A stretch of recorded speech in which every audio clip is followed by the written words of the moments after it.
Try again.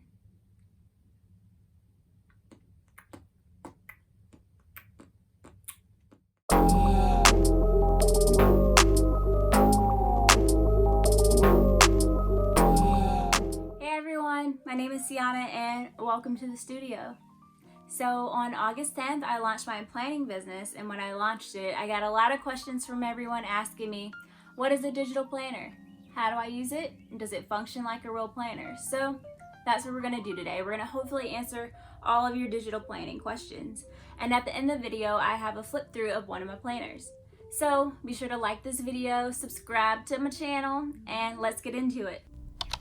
Ultimately, a digital planner is a PDF file with hyperlinks within them that can be used in a note-taking app. A great place to start checking out all the types of digital planners there are is to go to Etsy and scroll through the pages just to see what they have. And just so you know, your girl has a Etsy shop. You have planners that are based off of the orientation, so you either have landscape horizontal planners, or you could have a portrait or a vertical planner. Next, you have either dated or undated planners. Undated planners, basically, you don't have any of the pages, weeks, days, months filled out for you, so you would have to go in and individually label all of them. The perks of an undated planner is you really only have to buy it once. And then next you have dated planners, and with dated planners, all the pages come filled out for you, and I really like those just because it helps speed up your planning time and makes it really easy to use. So next you have digital bullet journals or digital notebooks. And digital notebooks / digital bullet journals are basically blank pages with hyperlink tabs that make it easy for you to insert pretty much anything you want into your planner. You can draw in the planner.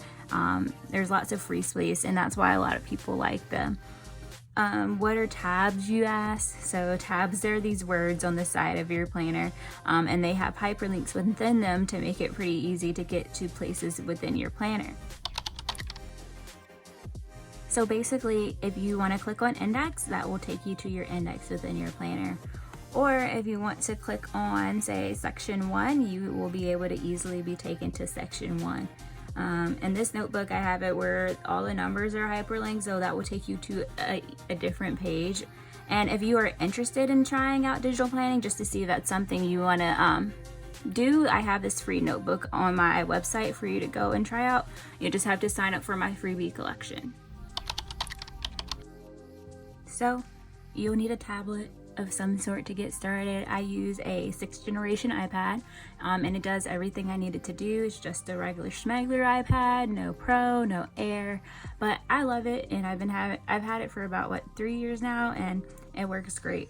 And then next you will need a stylus of some sort. I have a 1st generation pencil. Don't mind the cap, I don't know where it is.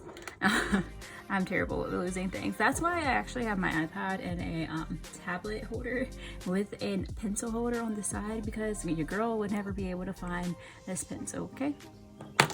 And then after you get a stylus, actually there are also some other ones on Amazon that I've used before I got this pencil. The 2 on Amazon, I really like them. However, the only thing with them is it didn't have palm rejection when you were writing, and it also didn't have the sensitivity that your Apple Pencil will have. But if you're interested, I would definitely link those down in the comments for you to check out. So after you get your tablet and your stylus, I definitely recommend getting an app. I think you can use the note-taking app already on your tablet, but it's definitely not the same as getting what the top ones are, probably like Goodnotes, as you can see, Notability, and then honorable mentions, OneNote. Let's see what else we got here. I'm trying to see the one that I like using.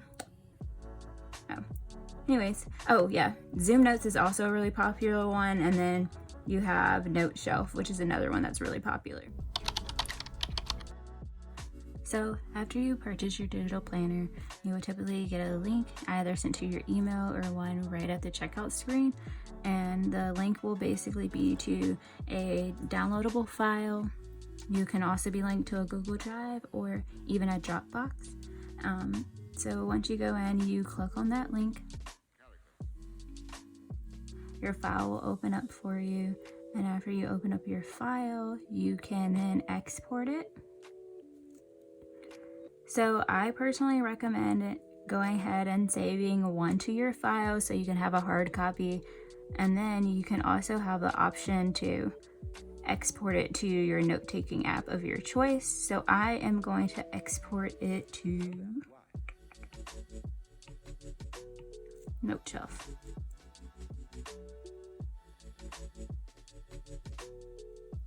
So now your planner's in your note-taking app. I know a lot of people often have the question of whether or not you can link your digital planner to your iCloud calendar or your Google Calendar, and truthfully, most of the note-taking apps do not have this capability. There is one that I think has that capability, the one that I mentioned earlier, Zoom Notes, and I know a lot of people like using it. However, it just has a steep learning curve, and also I think there is either a monthly or a yearly fee to use it. So after you import your digital planner and your note-taking app, it will typically open up to the cover of the planner. Just so you know, I have Noteshelf on this side and I have Goodnotes on this side. I've been using Noteshelf probably for like the last 2 weeks, and honestly, it is beating out Goodnotes for me.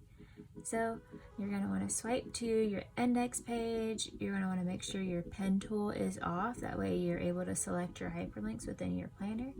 And then you can just click on whatever month you want, or you saw on the index page you had different tabs to go to as well. So say you want to write in your planner, you're going to go to your pen tool. Your pen tool is pretty much the same on both apps. You can basically edit it how you want. You can change the color. You can add a custom color by putting in a hex code. And then you also can change the size of your pen. You can zoom in and out of your planner, so if you want to get better detail, and then you write as normal. So one of the main reasons I like Noteshelf a little bit better than Goodnotes is because of this pen right here. Like, it's so cute to me, and it makes my little sloppy handwriting look a lot better. So next I want to show you the lasso tool. So you have a lasso tool here in Noteshelf, and then you also have a lasso tool in Goodnotes. You're going to take it. I really like the lasso tool. It lets you fix your mistakes really easily without pretty much having to erase everything. So say I want to move this perfectly into this box, but it's too big, so I'm going to resize it. And then boom, it now fits in your box. It also say you want to make your planning easier. Well, that's not easily. Okay, you want to make your planning easy, so you're going to copy that. And then that way you can now paste it in the next spot. So it's really helpful when, say, your month is pretty much the same things as it was last month. So you can just copy your whole month over and then add it to your next month. Only thing is you just have to line it up pretty well. So next I will show you the text tool.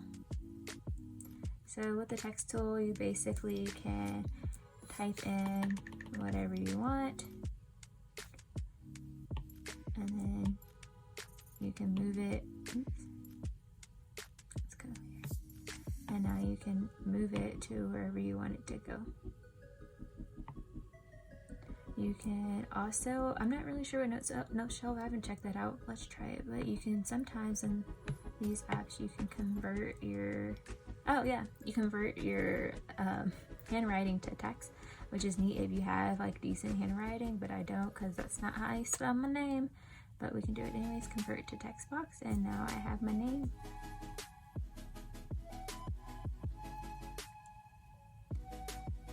You can also hit undo if you don't like it. We can next show you the highlighter tool, which is pretty cool. Say I want to block off a certain time of day, so I'm just going to take it and line it in that square.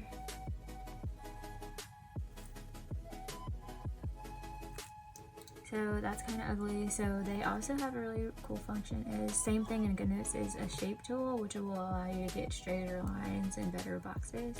Also going to change the size of my highlighter. So now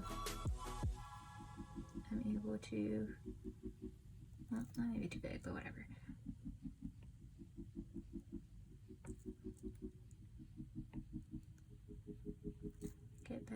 outlines.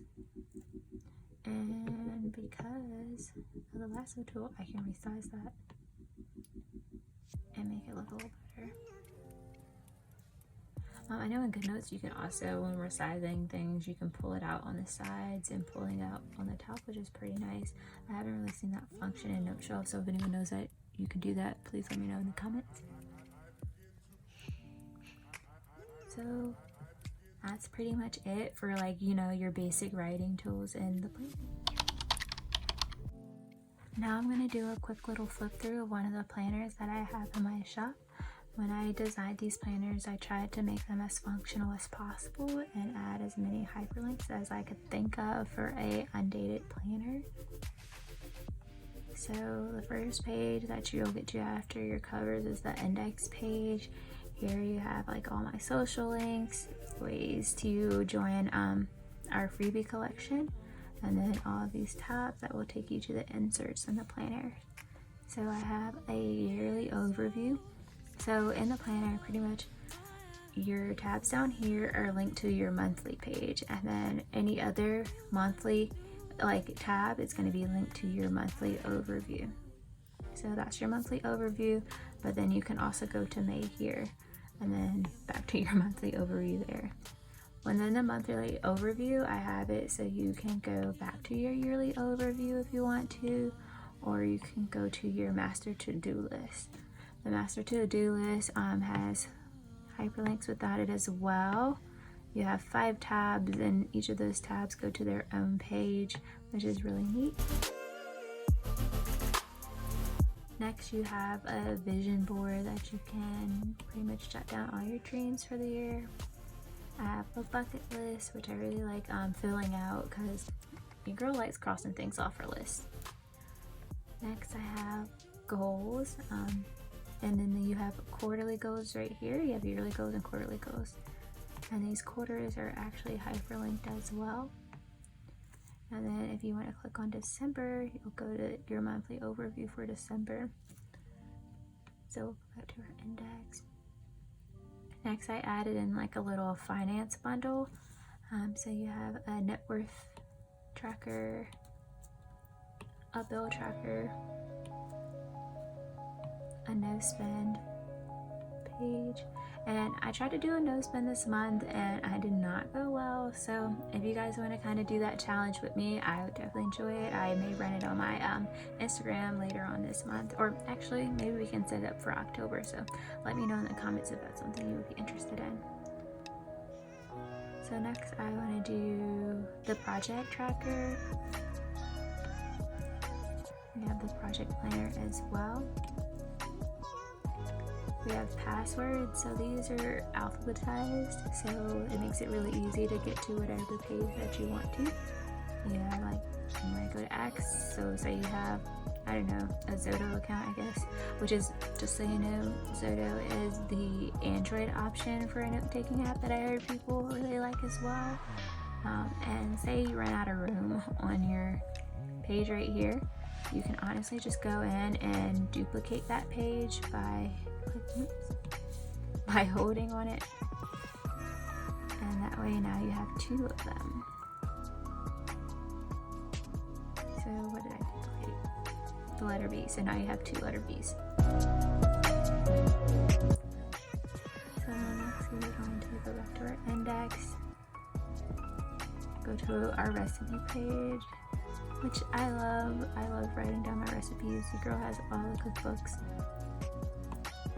Next we can go to our weekly insert. So this one is just a blank one for people who like simple weekly planning.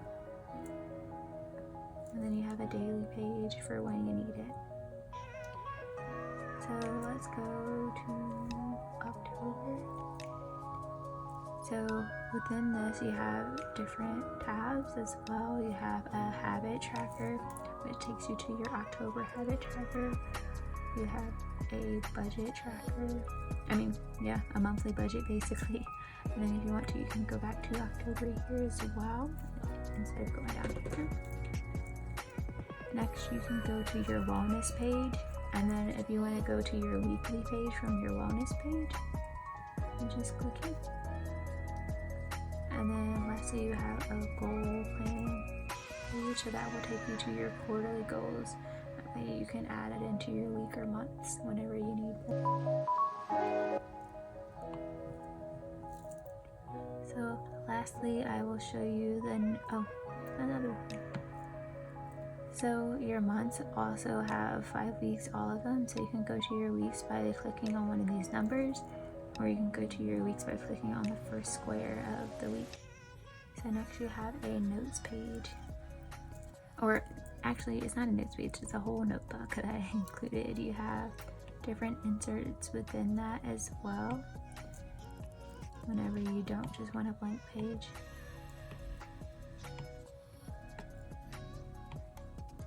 And then you have hyperlinked section labels and hyperlinked section pages. So all of these numbers on the page are hyperlinked. So 15 will take you to 15, and then these numbers on here are hyperlinked as well. You want to go to section 4, you can go to section 4 right here. So that's about it, and I hope you guys enjoyed it.